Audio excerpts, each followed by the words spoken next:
Tomato flu.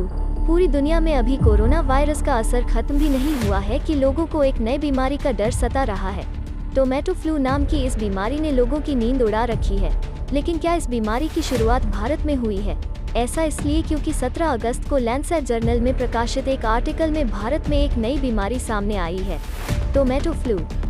इससे अभी तक 80 से ज्यादा मरीज हो चुके हैं। तो क्या भारत से एक नई महामारी का जन्म हो रहा है और क्या कोरोना वायरस और मंकीपॉक्स के बाद एक और नई बीमारी से हमें सामना करना होगा?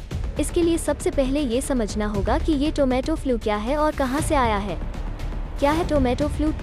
टोमेटो फ्लू वायरस सबसे पहले केरल में 6 मई 2022 के दिन रिपोर्ट किया गया था। इसके शुरुआती लक्षण कोरोना से काफी मेल खाते हैं, लेकिन ये वायरस SARS-CoV-2 से रिलेटेड नहीं है, बल्कि ये एक वायरल इन्फेक्शन है।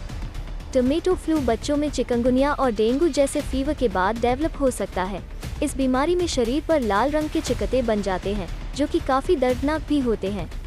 ये बड़े होकर टमाटर के आकार तक पहुंच सकते हैं, इसलिए इन्हें टोमेटो फ्लू कहा गया है। इस बीमारी में बुखार के साथ थकान, लाल दाने, जोड़ों में दर्द हो सकता है।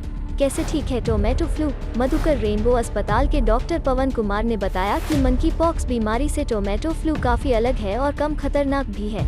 आमतौर पर ये बीमारी आराम करने और बुखार की दवा लेने से ही 5 से 7 दिन में ठीक हो जाती है।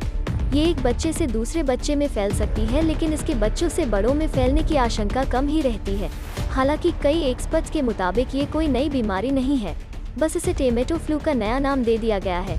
नई बीमारी होने का दावा नहीं। लैंसेट जर्नल में जो रिसर्च पेपर छपा है उसमें ये कहीं नहीं लिखा है कि लैब टेस्ट या किसी और तरीके से ये साबित हुआ हो कि टोमेटो फ्लू कोई नया वायरस है। डॉक्टर अनिल बत्रा के मुताबिक ये बच्चों में पाई जाने वाली hand, foot and mouth disease ही है, या ये उसका वेरिएंट भी हो सकता है। ये बीमारी पहले भी भारत के हर हिस्से में बच्चों में पाई गई है। नई बीमारी का नाम देने के लिए पहले रिसर्च और टेस्ट के जरिए इस बीमारी की पहचान होनी चाहिए।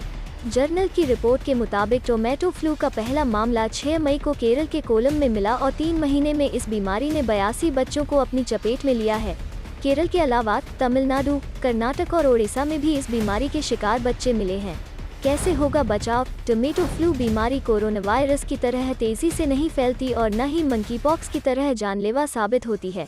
बच्चों को आराम करवाएं, स्कूल और खेलने ना जाने दें, बच्चों को फ्लूइड्स देते रहें। हालांकि दक्षिण के कुछ राज्यों में इस बीमारी के फैलने के बाद राज्य सरकारों के स्तर पर सावधानी जरूर बरती जा रही है।